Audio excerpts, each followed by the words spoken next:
دوستو، انڈیا اور چائنا کے درمیان بڑھنے والی کشیدگی جس نے اروناچل پردیش کو ایک بار پھر عالمی فوکس میں لا کھڑا کیا ہے، ہمارے خطے کی جیو پولیٹکس پہلے ہی بے شمار تنازعات سے بری ہوئی ہے، اور ایسے میں ان دو بڑے نیوکلیر ممالک کے درمیان تناؤ کا بڑھنا پورے ریجن کے لیے ایک بڑا الرٹ ہے۔ اروناچل پردیش پر انڈیا اور چائنا کا تنازع نیا نہیں، دہائیوں سے چائنا اسے اپنا حصہ یعنی جنوبی تبت قرار دیتا ہے، جبکہ انڈیا اسے اپنی ریاست کا لازمی اور مستقل حصہ کہتا ہے۔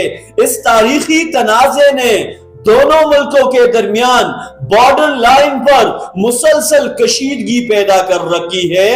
حالیہ ہفتوں میں چائنا نے ایک بار پھر اروناچل پردیش کے کئی علاقوں کے نام تبدیل کر کے انہیں اپنے نقشوں میں شامل کیا ہے، جسے انڈیا نے کھل کر ریجیکٹ کر دیا۔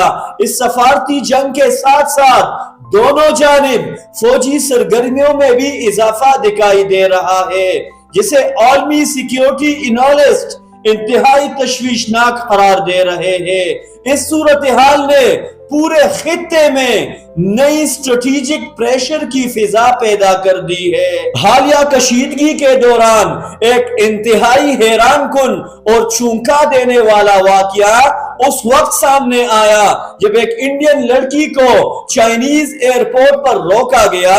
وہ لڑکی بتا رہی تھی، اپنی شناخت کرا رہی تھی، میں انڈیا کے اروناچل پردیش سے ہوں، جس پر چائنیز حکام نے فوراً کہا کہ اروناچل پردیش تو چائنا کا حصہ ہے۔ اس واقعے کی ویڈیو سوشل میڈیا پر وائرل ہو جاتی ہے، جس نے ایک نئی ڈیبیٹ کو جنم دیا۔ اس ویڈیو میں دیکھا جا سکتا ہے کہ چائنیز حکام نہ صرف اس کی بات ماننے سے انکار کرتے ہیں، بلکہ اسے قانونی دستاویزات ویریفائی کرنے کے بہانے مزید سوالات کا سامنا کرنا پڑا۔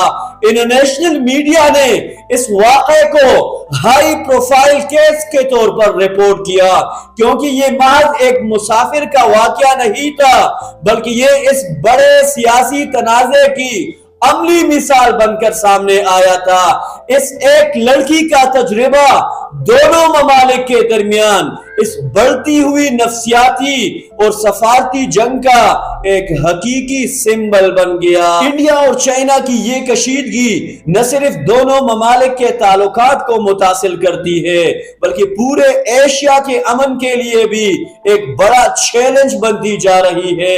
اگر دونوں طاقتیں اس تنازع کو بات چیت کے بجائے طاقت کے ذریعے حل کرنے کی کوشش کرتی ہے تو یہ پورے ریجن کی اسٹیبلٹی کو خطرے میں ڈال سکتا ہے۔ عالمی اکانومی پہلے ہی دباؤ کا شکار ہے، اور ایسی صورتحال میں دو بڑی اکانومیز کے درمیان تنازع پوری دنیا کے ٹریڈ کو متاثر کرتا ہے۔ اس کے علاوہ مختلف ممالک کے ڈیفنس ایگزامینر اس تنازع کو مستقبل کے خطرناک تنازعات کی طرف اشارہ سمجھ رہے ہیں۔ اس لیے ضروری ہے کہ اس صورتحال کو صرف سرحدی جھگڑا نہ سمجھا جائے، بلکہ ایک بڑے اسٹریٹجک کانفلکٹ ریجن کے طور پر سمجھنا چاہیے۔